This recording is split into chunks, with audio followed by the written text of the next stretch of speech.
Schaefer here with UDA Technologies, and we are just about ready to dive into ConstructionSuite, where today we're going to be talking about organizing your projects for success in our ConstructionSuite desktop platform.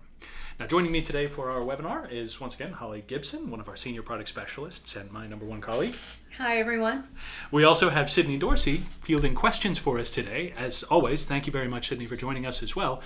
And so today we're going to be taking a look at some of the experiences that our customers have brought to us, some of the things that we've talked about, even leaning on some of the experiences that our company owner, Michael Stevens, established prior to getting into the construction software industry back when he was running his construction company too.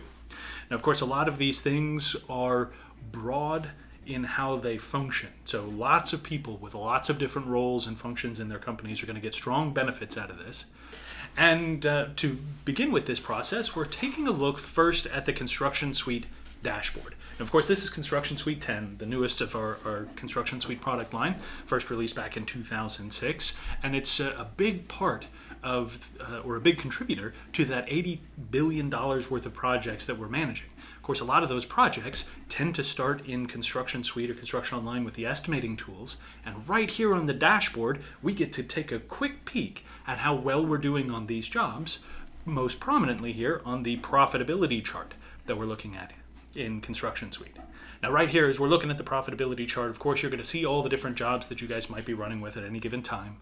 We actually show you the base estimate and estimated values, although you can simplify this a little bit just by turning on or off some of these metrics, some of these tools that we're measuring with to kind of keep it clean and focus in on some of the details.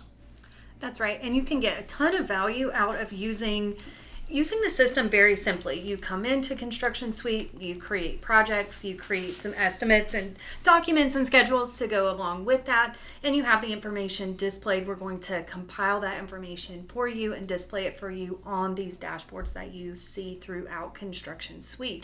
But if you want to take it to really the next level, maybe for your company, or you're looking for those next couple of steps where you could start maybe drilling down a little bit differently into your projects, or maybe you've been using the system for a few years and have a lot of projects built up, and we want to take a look at kind of viewing metrics a little bit differently, or maybe drilling into some of those. Then you have the ability to come in and not only look at this dashboard and turn things on or off here, but you also have the ability to now filter down this financial graph by maybe different project groups, jobs that are in a certain stage, projects that are of a certain type. So this allows you to really gain a little more insight into your company and project profitability. Maybe you only want to look at those projects that are under active construction, or maybe you're tracking and doing both light commercial and residential work, and we want to take a look at those separately. This is just a great way to be able to do that. And you'll see these same sort of options on several of the dashboards that we go through today. Mm-hmm. And some of the additional big picture tools that we have available, not just here with the dashboard for the profitability, but if we take a look under the Today screen, of course, you'll also have areas like the company overview. The company overview by default takes advantage of those project groups to better organize your data. Holly, as you mentioned, if we're sorting our projects into things like commercial or residential project groups, or in my case, I've got different subdivisions that I'm working on as my project groups, this allows us to track how much we're investing in each of these areas and the returns that we're getting for that. This, of course, is even more prominent when we switch over to the work in progress report, the WIP report. This is going to be same thing, filtered down by project group, or project type perhaps, or project stages, where we're tracking how much money is going in and coming out. With the work in progress report, this does a fantastic job of helping you keep track of the current state of the job so that you don't end up falling behind without recognize it until well after the job is closed. So again, with some of these tools that we're working through, some of the major features in ConstructionSuite, like of course, project creation, it has some of these tools like the project groups and the project types and the stages that are unfortunately underutilized, but so powerful as you're looking through some of these reporting tools. They give you so much flexibility, not just here for these dashboards, but also in some of the great reports and views that we have available within ConstructionSuite. And of course, a lot of these things most notably the project type, also carries up to Construction Online as well, where it can help you sort through all those different projects that you're working on in the Construction Online platform, or potentially maybe even through the mobile app. Yeah, that's right. And it works just as well. I mean, a common question that we would get when we're looking at this type of thing is, well, what about job volume, or how does that really impact? But we've actually found that, some of you guys are doing, a handful, 5 or 10 larger jobs every year. Some are doing a much higher volume, maybe different types of work. But really taking advantage and utilizing, especially if we were looking at those kind of big 3 group stages types, it only takes an extra second to assign those, and it gives you, even if you're thinking about the long term, the type of data that you might have built up over the course of a few years, gives you a way to get a lot of insight on those projects. Mm-hmm. And so we talk about these 3, the groups, the stages, and the types. But the very first thing that comes up, of course, and I already see that some of you are looking at this now, what's the difference between your project group, your project stage, and your project type? Well, the best place to go to take a look at this, first of all, is going to be in your projects. So let's switch over now to all projects that we have available within ConstructionSuite right now. And let's take a look at where these 3 properties for your projects come into play. Now, of course, when we go to the All Projects screen, the very first thing that you're going to see is a listing of all of my active projects that I've got here in the Schaefer Brothers Construction account. And from here, we're only really focused on 6 jobs right now. There's a few more under sales management in the opportunities list. You'll see that I'm actually going through and trying to keep this list pretty clean. I'll archive regularly, which you'll find here in the right-click menu and everything like that. But as you're building more and more projects, you'll see more and more information in here. And some of the options that you have just immediately for your projects is the type column. There's going to be stage columns. There's going to be groups and everything like that. You can right-click on this dashboard to select any of these various different things that you guys would like to show as you're working through this. Now, of course, the information that you're showing is going to display in this table here on the All Projects view, but you'll also see a sorting method here at the top. We have available bubble sorts based on the project type right now, project stage if you wish to switch over to this. Now, both of these are also completely customizable. If you guys go through and wanted to adjust some of the stages or the types that are available, or even the groups perhaps, you can easily do that. But from here, as we're looking at it, the design for this screen is to give you a quick and easy way to filter this list down by, again, project types perhaps, or stages as you create that pipeline. From here, you can even take it a step further and start adjusting additional filters here, so you can kind of focus in on, again, maybe your projects or a specific subdivision or commercial lots or whatever it may be.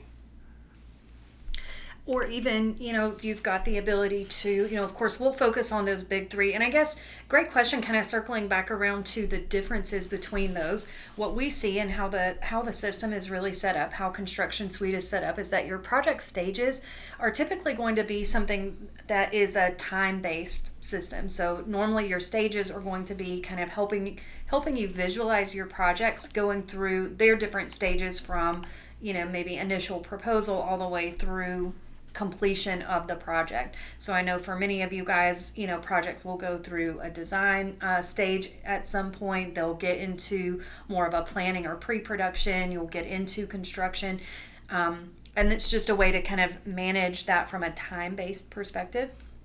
Your project types are typically going to represent kind of just as it sounds like the type of job. Those are ones that we, of course, preload in the system for you in both cases. But you can also customize those, of course, based on your company's types of work, based on the stages that you would normally go through with your jobs.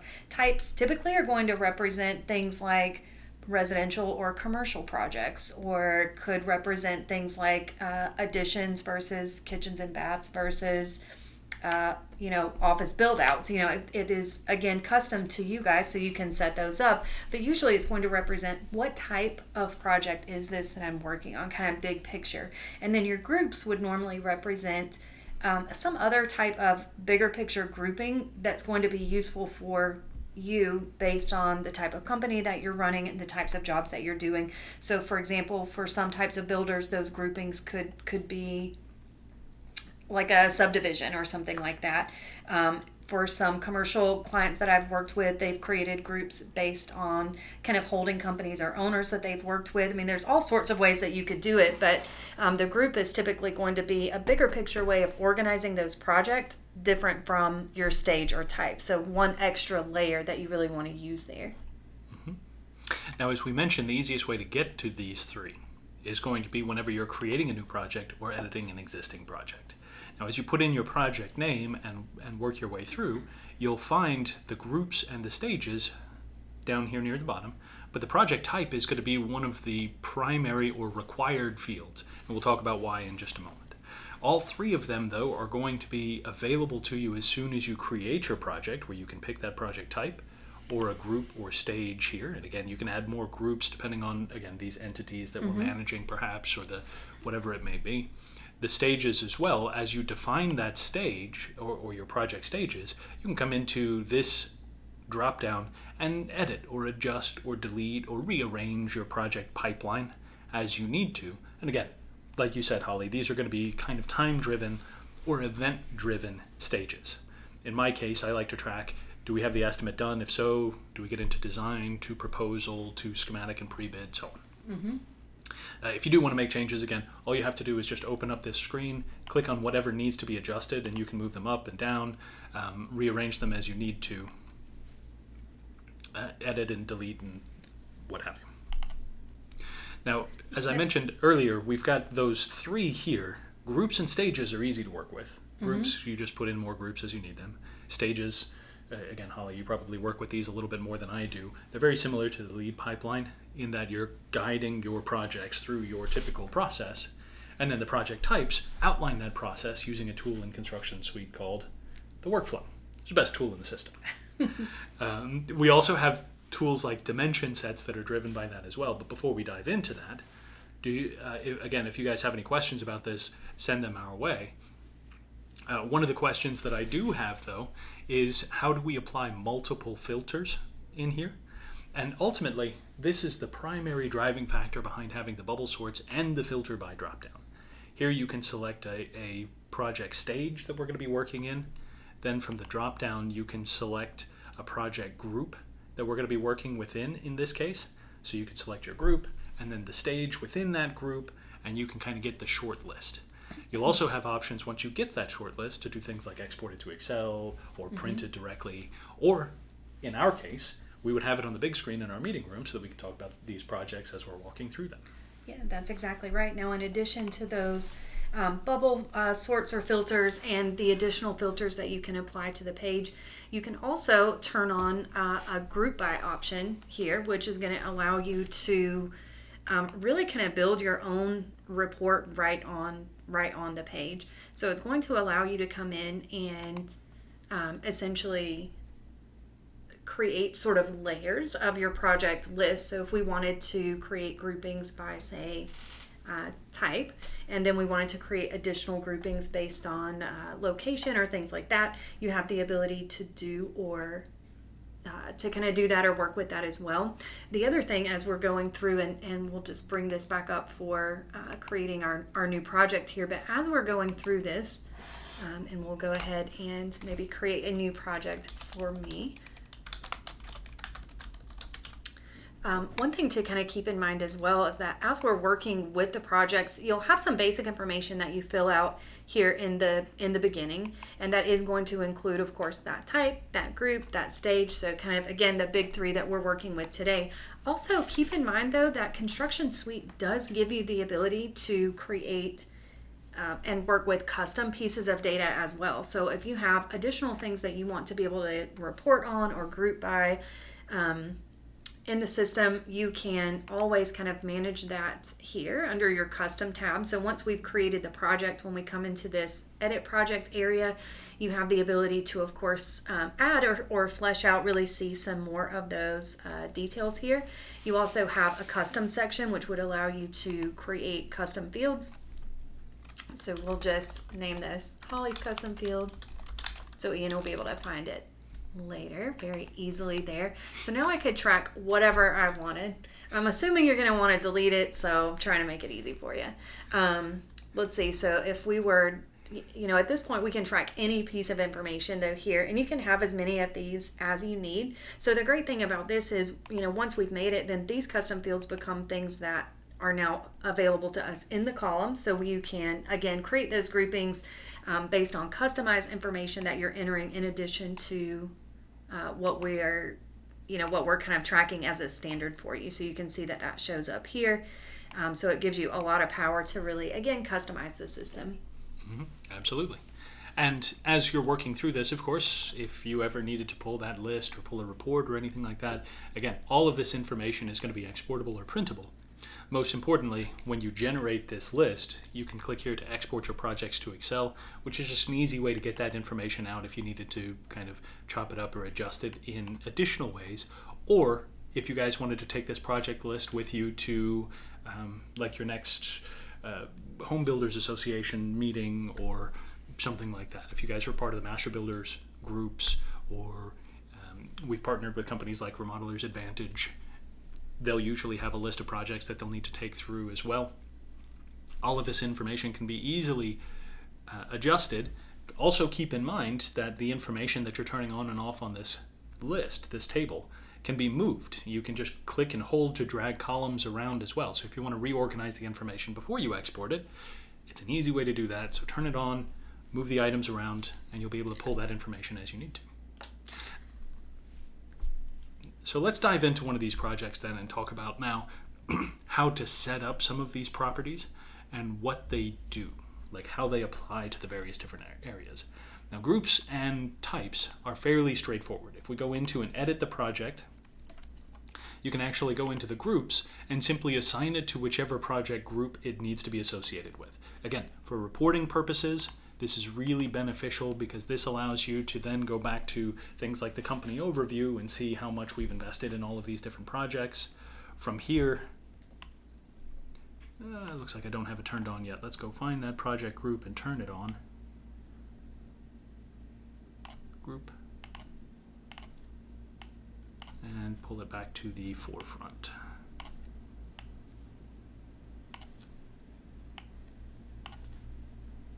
All the way. Now from here you can also go through and right click and adjust your status in the same way, or your stages. Simply edit the project, come down to your project stage. We'll say that this one has been approved. And you can see that it's starting to move the items around. You'll see that it's showing up in the various different groups. The bubble sort options are updating based on the number that fit that status now, and you've got some of the additional details in here. Again, can be created when you guys start. It can also be added in at a later date, so if you guys don't know what your groups or stages need to look like yet, no problem. You can always come back to this as you guys do establish those. After our webinar today, you're probably going to have a sit down and talk to your team about what that should look like, and it's the perfect time to get these done. Now, the types are a little bit unique. Now, of course, when you're creating a project type, when you're assigning the project type, it's fairly straightforward. Same as before, you can edit your project, and I'm just right-clicking on the project name from here, by the way, and selecting Edit Project. Here you can select the project type. Here's a brief little blurb talking about project types and what they apply to. But from here, you'll see various different project types, and you can add new ones in this screen as well, although we've got a better place. Now, what these project types do, again, is we talked about this.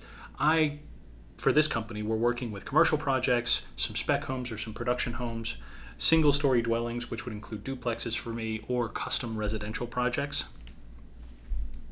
And so I have them broken out into those four types of projects. Now, with those four types of projects, my process is a little bit different. And the process can be found in the workflow. Now, this is an example of one of our ConstructionSuite workflows that comes prepackaged with the system. That workflow is exactly that. It's just guiding us through from beginning of the job to the end of the job, making sure that we do everything in the office that we're supposed to do to make sure that this job is executed well. Holly, you've got a term that you typically refer to as well. You haven't told me in about a week, so it's not on the forefront of my mind. But when we're trying to get ourselves set up for the right process, to make sure that everybody is firing on all cylinders, this tool is the perfect kind of tool to make sure that that happens. Operational excellence. That's what it is. Yeah. Now, what this workflow provides is for me as the owner of this company, and I'm using air quotes as if you guys can see that. As the owner of the company, though, I know what needs to go into this project to make sure that we don't have any missteps over the course of the process. Now, what I'm going to do to make sure that this project is completed as I intend, I'm going to come into and make sure that these items in the workflow are being checked off as they're completed. Now, of course, sometimes we might need to adjust some of these steps, or some of the steps have multiple sub-steps to them.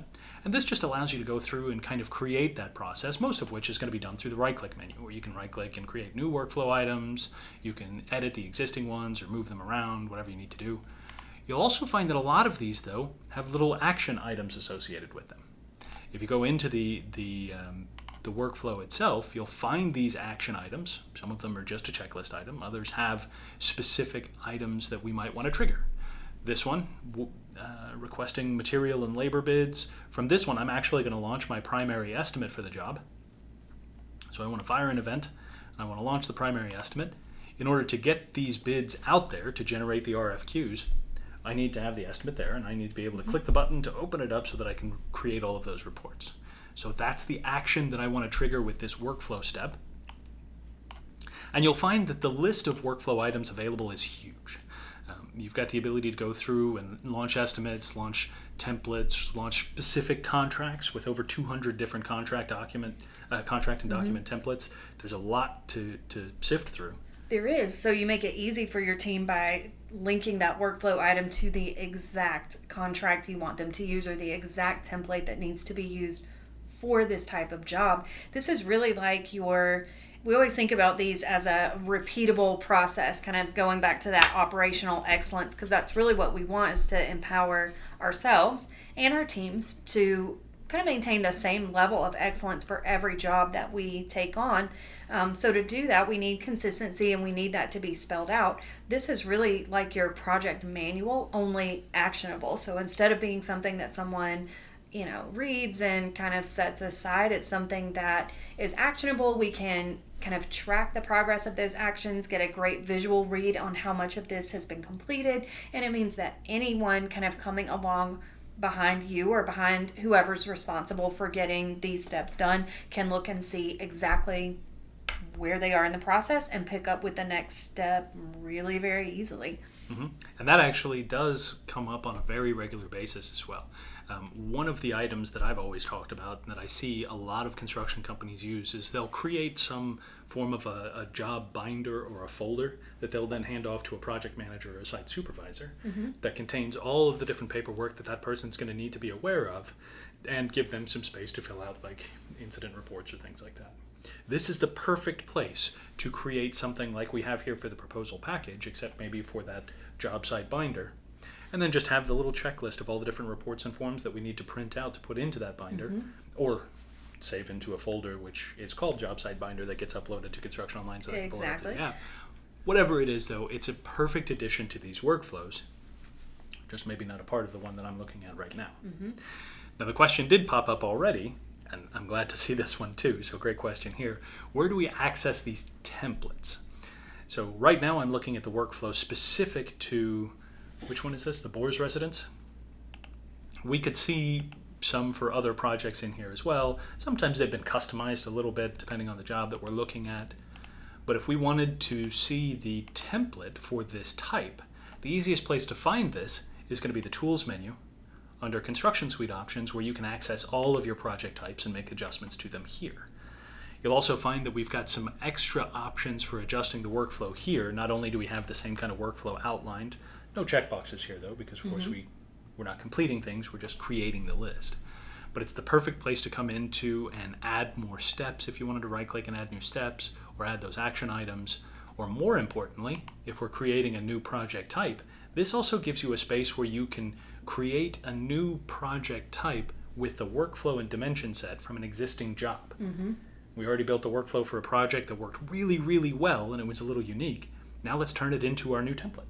That's right. So again, becomes repeatable. And I think so it's worth noting here that any changes to the workflow or workflows that you build within a single job are that's only going to apply to that job. So the changes that you're making there would just be for that project. Whereas if we're really wanting to adjust our templates or create those new templates, you would come, under these options so that, again, you can use that over and over again. Mm-hmm. Sometimes, of course, you might need to make a couple of quick adjustments. So, it's important to remember, too, that as you get these in place, if you do need to change it for a specific job, no big deal. You can either just check those items off or delete them in the workflow. But usually, you want to try and keep this process as consistent as possible. Yes. And what you'll find, too, as you're going through this is as we go back, the last step on almost all of my workflows is usually something along the lines of, in closeout, we've got all of our reviews and project, what are they typically called? I hear a lot of people calling the project autopsies, but again, that's such a morbid term. It is. I mean, it's just an end of job review. Final review, exactly. Yeah. We really want to take a look at, not only kind of getting through that final punch list, kind of our last round of inspections, making sure we collect those last payments, kind of doing everything from an administrative standpoint to close out the job. We also want to take a moment usually to look at the project and quickly evaluate what went well, what didn't. Are there any adjustments to future processes that we need to go ahead and make? We want to look at maybe your estimate versus actual report and see, where were we over budget, or are there, adjustments for future estimates or scheduling, kind of things where we maybe went a little bit over and think, okay, well, this is something I can now learn from and apply to future jobs. You would want to not forget to do that. I think that's such a valuable thing to do. And I know the most successful clients I've worked with have that built into their process. So again, great way to just remind yourself. You don't want to forget to do that at the end of the job. And there are dozens of things like that throughout your project that we don't want to forget, but they're typically not going to be on a construction schedule, and that's really where this workflow comes in. And that's all you would have to do in order to add the step. Yep. You just, again, go in there, add a workflow item, or right-click where you want to insert that item, add the new item. If there's an action that you want to associate it with, again, you can do so. But for this task that Holly and I are referring to, it would just be a simple step to add to the end. Mm-hmm. Now, it is a really, really important part of the process. Every job should be closed out with this step, simply to make sure that you guys aren't stuck in a position where you guys just assume that these problems that you're running into can't be fixed. Or maybe there's a lot of miscommunication where we're just not effectively telling our team what we expect of them, so they can't possibly meet that expectation. Again, that review will help us all get onto the same page so that the next job that we do that includes this, well, it's included already. It's in my checklist, in my workflow. The other thing, before we jump away from workflows, and I know that project type does tie into something else really on the back end of this project as well, but I think it's worth noting also when we look at those actions that some of those actions are within ConstructionSuite, which is awesome. So you can launch templates and documents that you need. But maybe for permits, if you have to go to a specific website, you can actually launch outside programs like Microsoft Word. You could launch a website where you can go and submit permit requests, things like that. So really anything that you need to do, internal or external, can be done, and kind of creating that template for your process right here in the workflow, whether that's your template in ConstructionSuite or whether that's somewhere else completely that you have to go. Mm-hmm. Now, the other thing that I would mention about this as well is you're setting up these workflows. Keep in mind that most of the steps in the workflow are designed for in-office use. It's basically a guideline for everything that needs to be done for the job in the office. So don't try too hard to link it to your schedule. You're not building a schedule in your workflow. These are things that we, managing the project, need to be aware of, need to get done, not we on the job site need to get done. Exactly. So there is that separation between the time-driven schedule versus the data-driven workflow. We need to get documentation together and make sure that everything is filed away and applied for, and you understand. So moving along from here, though, the other key aspect to these project types, in addition to the reporting tools and feature number one in ConstructionSuite of the workflow, we also have a dimension set available. Now, the dimensions are an interesting one because a lot of people have questions about what these apply to and how they work. But to keep it simple, the dimensions are the measurements for the project. These are numbers that we're going to go back to and reference as we're estimating. These are going to be values that we need to keep track of as we're working through this. They might also be numbers that we want to share with the customer as we're presenting with a proposal or a project totals report or something like that as well. Now, typical things that we would see under the dimensions would be something like, if we're building custom homes, it might be the square footage of the house. Or we might have the number of bedrooms, the number of bathrooms. These could also be some of the dimensions that we have available within the project. Depending on the type of job, especially if it's something like a production home or a spec home, we might have a lot of things in here. All the standard values for the project that we're going to be working on could be available here in the dimension set as well. Again, this is your reference list. As you're working through the estimate, if you needed to know how much square footage we're going to be carpeting, well, total carpeted area could be one of your dimensions, and to add that, all you would need to do is come into and click Add Dimension or New Dimension. Put in total carpet square feet, or however you'd like to refer to it, and then set the unit. Obviously, this one's going to be pretty straightforward because I put it into the name too. So it's going to be square feet. Now I have to find square feet. That'll work. And then all we would do is just put in the total square feet that we're going to be carpeting. This works really well with programs, with like paper copies for takeoff that you're doing. If you guys are measuring things out and you just needed a place to store all of your results, this is perfect. If you guys are using Redline, Construction Online's Redline Plan Room tool to do some quick calculations, this is a fantastic addition there too. You can go through and do some quick area calculations and then apply the square footage here. It also works well if you're using some of the standard takeoff tools or takeoff calculators like PlanSwift or eTakeoff. A lot of them will have a version that you can use that just does some quick calculations with no parts or anything like that. This allows you to store that and then apply it in your estimate if you need to. So again, you'll build out this list, and what you'll find is the teams who actually try to populate this dimension list with a lot of the common values that you need to calculate, or what we used to have, Holly, I'm sure you remember these, in our summary estimates. We had a series of dimensions that you would need to calculate up at the top, like how many windows do we have, how many interior doors, exterior doors, all the total covered area, how much are we going to be painting, all of these kind of values. All of this information goes in.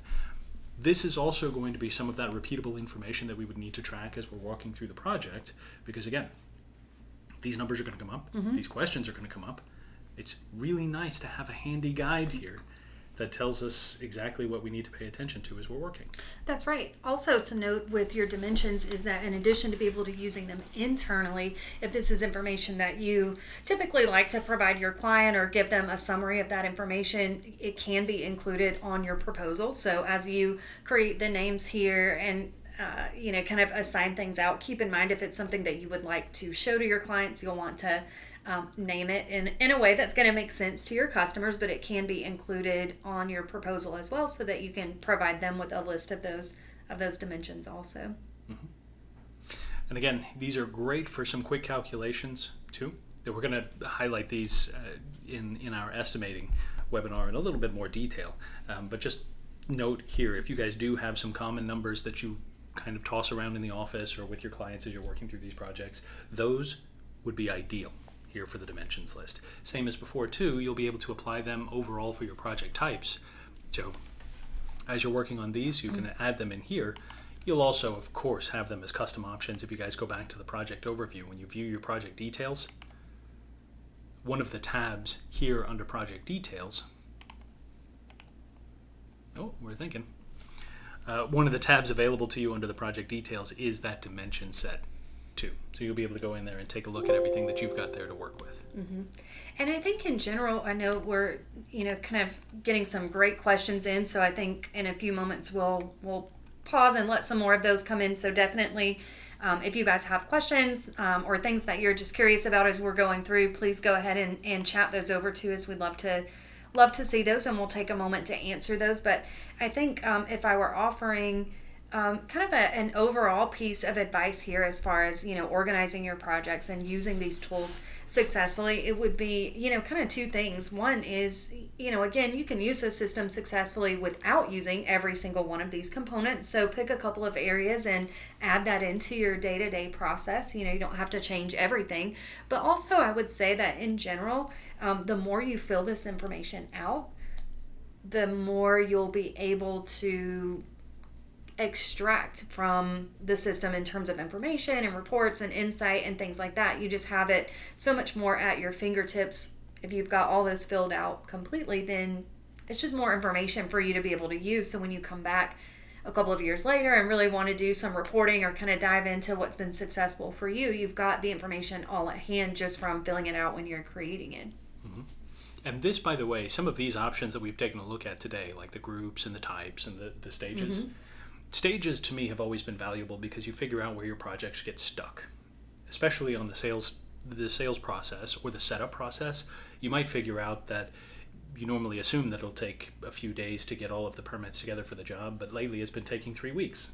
You'd know this if you're pushing everything through the stages appropriately. With the project types, there's something that we refer to internally here called a sweet spot for your work. We use those types as an ideal way to kind of filter by all of the information that you're putting together in here so that you can find that sweet spot. If you don't make a whole lot of money on commercial projects, again, you can go back to that company overview and you'll see that your profit margin is low on those. But your margin on remodeling projects might be huge. And they might not carry that much risk because you're really comfortable with it, you know your process and your workflow is well fleshed out. So maybe we can then step away from the commercial jobs, which don't make us a ton of money and require a lot of work, into remodeling jobs, which do make us a ton of money, but still require a lot of work. So you start to find things by doing something as simple as straightforward as just choosing your project types and organizing them to kind of pull like with like. It allows you to do apples to apples comparisons instead of apples to all fruit comparisons. It does. Now, there was another question here. It looks like Sydney has been well on top of these questions again, but I'm going to touch on this one because I think it's a fantastic question that's come up. The question here was, how do I copy a single family residential workflow over to a custom home?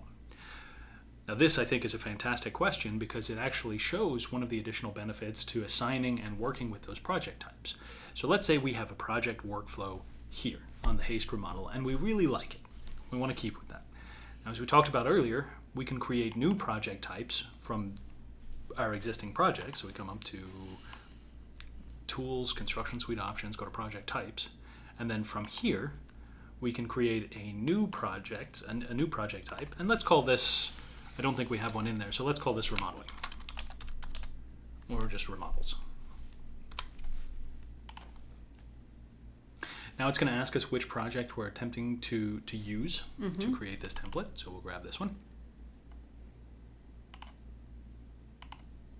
And again, it just brings in all aspects of that project. So now we've got a new template, a new project type for all remodeling projects. Now, of course, as we save and close this one, that could then be applied to any of our existing projects that we have within the system. So if I wanted to take that and apply it to the Tremont residence, for example, the workflow might be a little bit different, but if I wanted to apply that template here, now all I have to do is go into and adjust the project type to remodels, and it'll ask if I want to update my workflows and dimension sets. Which in this case we do, so we'll just choose yes. And what will happen is that now we'll have the new workflow that we just made for remodels will now be associated with this project. So super quick and easy to do that. You also have an option in your project types area where we're setting up those workflows to copy existing workflows. So there's a copy option that you can use. I find that that's especially helpful in the case where maybe you want to create some custom project types, create some custom workflows, but need a place to start. It's great to kind of start with what we've already provided and copy those over, so that way you're not necessarily starting from scratch, but you are making something new that you can then come in and adjust. And so, of course, these are the big three that we work with. They're the easiest way to organize your information. It's the clearest way to start pulling data out of this system for the jobs that we're putting together. And for those of you who haven't taken a look at it yet, it has within it the best feature in ConstructionSuite in those workflows. I love them because I do a lot of training, and it outlines everything that we recommend in that workflow right out of the gate. If you're brand new to ConstructionSuite, you don't know what we intend, take a look at a workflow. Use the workflow. Yes, exactly. It's such a great tool for people getting started. It's really your roadmap for success in the system as well. Mm-hmm. And they're designed from years and years of experience working not only with our own construction projects, but also with a lot of feedback from our existing ConstructionSuite users, people who've been using the platform for, again, in some cases, 12 or 15 years. So those have been adjusted and modified to provide that roadmap. Again, through some of the partnerships that we've had with like NAHB and Remodeler's Advantage, I hear a lot of people asking for the process, and there it is. That by itself has probably proven to be one of the most valuable features. That, and of course, estimating and scheduling and the contract writing tools. 200 templates is a lot of templates. All the tools. It is. It's a lot. Let's see. We have a great question coming in. Looking here at the project details screen here and kind of viewing the details of our Tremont residence. Have a great question. What's the difference between activities and to-dos? As we're kind of looking at this screen here, your to-dos are just going to be your to-do items, kind of your personal task list or things that you might want to assign out for other people to get done quickly. They're not going to be a part of your overall schedule or calendar or anything like that. This is just going to be kind of a quick reminder to do something, right? And then your activities are going to be specifically calendar activities. So these are going to be things that are coming either from your schedules that you've built in ConstructionSuite, so those will show up here, or just events that you've placed on the calendar, things like maybe meetings with someone, that sort of thing that you've got on the project calendar, they're going to show up right here for you. Mm-hmm. And again, for me, the rule of thumb is activities are everything that has to start at a specific time or a specific date. To-dos have to be done by a specific time or a specific date. And Holly, when you were creating your custom field earlier for the project, I kind of felt like those don't need to necessarily be custom fields, but maybe another to-do type that we're going to be putting together. So instead of Holly's custom field, maybe it's Holly's to-do. Holly's to-do, yeah. That way she can kind of add those things in. As a side note to this, there is a difference between those workflow items and to-dos as well. Mm-hmm. The to-dos, you have the option to assign them out to somebody as you're working through these projects. So you can assign them to your team and you can assign them to people outside your team. These do sync up with Construction Online. So if you're creating a task list, the to-dos feature is perfect for this. It can automatically sync up to Construction Online. As long as you're assigning resources and contacts, it's going to auto-filter out to the people who are going to be working on it as well. Same with activities. The workflow items, though, don't have necessarily a responsible party. You internally will know who needs to be doing what. But again, one of these big benefits to the workflows, whenever we're handing off projects between team members, let's say, for example, I'm going to be out of the office for the next couple of days and we're waiting on some paperwork for one of my projects. Well, we don't have to have an hour-long chat about the project to figure out what's going on. In this case, Holly could just pop open into the workflow and see exactly what our next steps are. Mm-hmm. So she knows what to expect. Again, that handoff process couldn't be simpler, which means that we're not spending as much time on it, which means that we're not wasting a lot of money on just paperwork, just talking back and forth and organizing thoughts. It's all just laid out for you in writing. Now again, to kind of pull some of this information back before we dive into the next couple of questions too, groups, types, and stages all have different key areas where you're going to be working with them.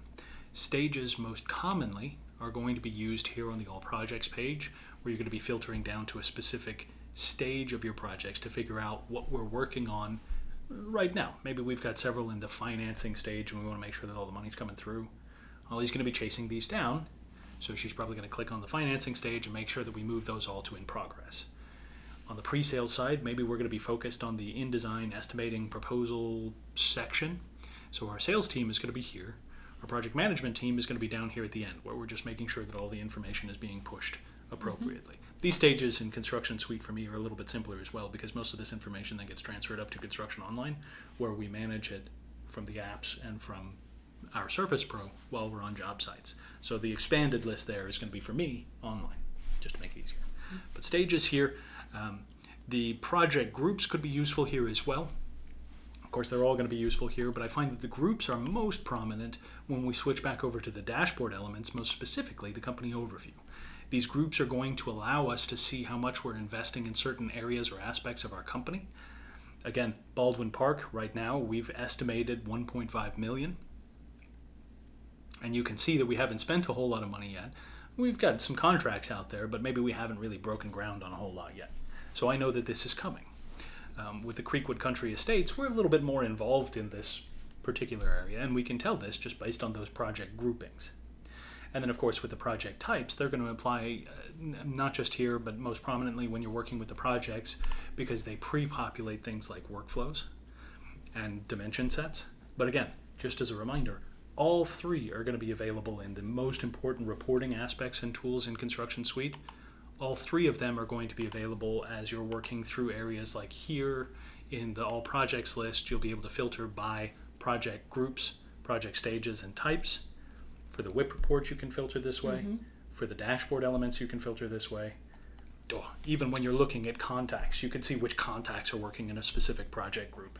Exactly. Once you've got this in place, most of the screens then that you'll encounter in ConstructionSuite will have, you'll get used to looking for that gear there at the top right, but usually in that gear there's going to be, if there are filtering options available, they'll be right here for you, so you can kind of filter down by these groups, types, and stages. You can do that on the contacts list, you can do it on your to-do list, you can do that on your kind of master company calendar.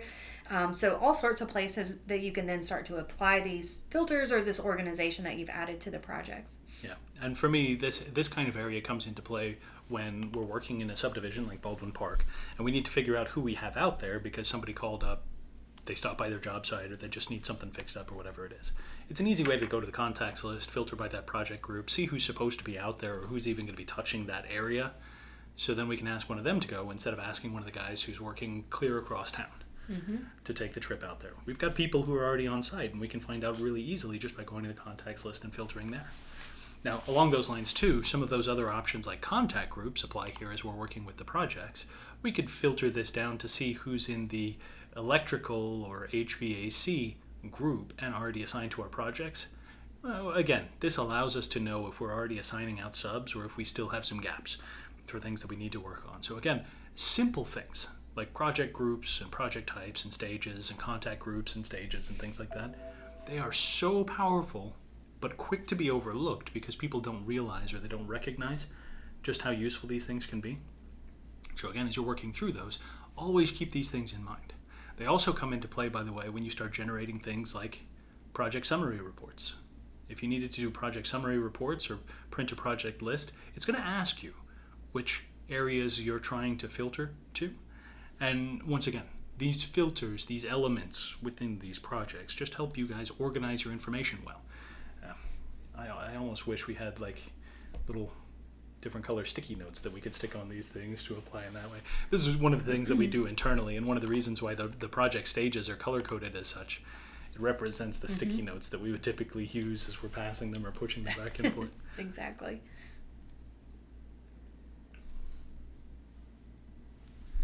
So let's go ahead and take a look at, I know, Ian, there was one or two more questions we wanted to get to before we wrap up today. Now, along those lines, too, we've covered most of what we have planned for the regular webinar. So at this point, we're into the questions and answers section, the Q&A section of the webinar. So if you guys do have any additional questions, now's your chance. Fire those off to us. Let us know if you guys have anything that you guys would like us to cover. If you can't think of it now, or it pops up later on this afternoon as you guys are kind of reviewing all of this information, then you'll be able to reach out to myself and our team. If you have any questions, you can send them to support@uda1.com or info@uda1.com. You can also give us a call here at 1-800-700-8321 and ask for any of the product specialists if you guys would like follow-up on this. And don't forget, this, like all the other webinars that we've hosted recently, is being recorded, and we'll provide those recordings back on the main webinar page. If you have any questions about this, you can always come to constructiononline.com or any of our UDA websites. and go to the events page where you can find a list of upcoming webinars and all of our recordings for previous webinars as well. You can always come back and revisit any of the webinars that we've done in the past. And just to give you an idea of what we're looking at, Holly, as you mentioned earlier, this is the first in our Construction Suite series. 2 weeks from today, we'll actually be covering Construction Suite estimating, where we talk about on-cost specifically and how to put together an estimate, what applies to these estimates, and some of the common practices that are used by some of the most successful Construction Suite users, and how to put this information together so that you guys can execute well with your estimates. We're also going to be talking about QuickBooks integration, which of course is the next step, the natural next step for this, 2 weeks afterwards. We're going to be taking a look at those estimates that we're putting together and how they transfer information over to QuickBooks. That's right. Sorry, go ahead. Oh, yeah, exactly. So those are some really great lunch and learns the next few sessions coming up to focus on estimating and reporting and QuickBooks integration in Construction Suite.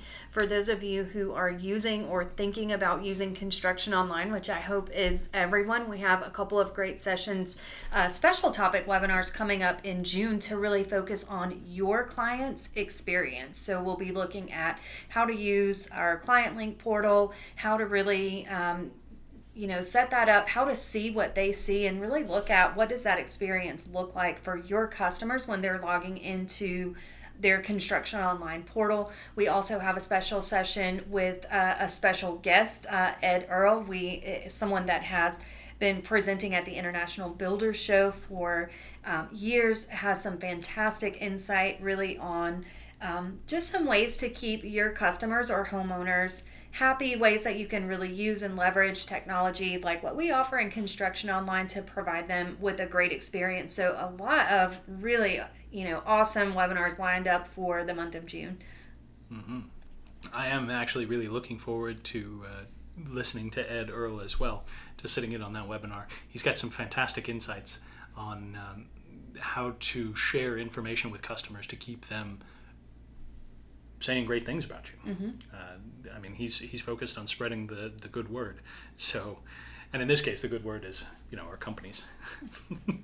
But as you're working through this too, again, some great content coming up for the month of June. And as always, if you guys have missed anything, you can find them here. All those webinars are going to be available. Now, I do have one more question that's popped up because it kind of builds on some of the topics that we've talked about today. Somebody asked if it would make sense to create project templates for the main project types, remodeling, residential, commercial. And again, Sydney's already on top of it. But just for everyone else who's in attendance, I would again say yes, just as Sydney has. Yes, it makes sense to use project templates. In fact, with Construction Suite, you can find most of those templates here under a section called Project Templates. I know, clever name. But within these project templates, the biggest value points that you'll find in templating these projects is you can already put together a lot of the information that you want. Things like folder structures. If you guys create elaborate folder structures for your jobs, put it into your template. That way you don't have to do as much work recreating these as you're walking forward. You're going to do the same thing as before. You can have the primary estimate in there already. You can already have a schedule in there set up and ready. You can even have some of the standard documents that you need to have on every job. Safety manuals, incident reports, even just meeting minutes or anything like that. All of this documentation you can preload into your templates. Having it set up by project type for those main project types is just an easy way to keep the right documents in the right place. I'd say this works really well in conjunction with the workflows. Use them both. The workflow is still going to make sure that you're calling all the right people and applying for all the right permits, whereas this just makes sure that everything is in the right folder so that when it gets uploaded to Construction Online, you know where it is. Everybody knows where it is. Well, exactly. And in that case, what I love about this question is it means you're really taking that workflow and then going even kind of next level organization with that by creating those project templates, because the templates can include the workflow, the folders. It can even include things like an estimate template, all sorts of things that you can have just a part of that, even just information. So a lot of things that you can do there. Definitely the more you can kind of get ahead of things when you're creating projects, it just makes it faster and easier for you to be able to do that, not only quickly, but make sure that you're doing it fast, but you're doing it the way you want it to be done, which sometimes is a challenge. Do we do things quickly or do we do things right? And it's just a better way to set yourself up to be able to do it quickly and right. And this, by the way, is typically what we mean when we're discussing accuracy. We want to make sure that everything meets our expectation. Accurate isn't necessarily you always know the exact price 2 years out. It's not always this. In most cases, we just want to make sure that if you have an idea or a concept of what needs to happen, everybody around you can meet that. And these are some of the ways that you can make that happen. Good detailed workflows, fantastic strong templates for your projects. Mm-hmm. And then again, for reporting purposes, make sure that you assign those groups and those stages as well. Figure out if everything is moving as you think it is. You'll be able to get that documentation through those project stages. And then again, figure out how much money you're spending in various different areas. What you might find is some subdivisions or some areas that you're working in or divisions of your company might not have the returns that you think they do, or they might be much higher. These sort of features and tools help shine the light on some of those what in the past may have been mysteries. Now with that, I think that's actually going to be all the time that we have for you guys today. So as always, if you do have any additional questions or anything else comes up, feel free to reach out to us. I think we always link all this information in about 1 million places, but just as a reminder, for those of you who are already using ConstructionSuite, you can actually find it in the Help menu under Contact Information. See how often I use the button. But you can find us under Help, go to Contact Information, and you'll be able to find emails, phone numbers. Mm-hmm. You'll even have the ability to chat with us if you guys just go to UDATechnologies.com or ConstructionOnline.com. You'll be able to reach to us directly. For everything else, though, at this point, we're going to release you to the rest of your lunch break. Hopefully it's a good one.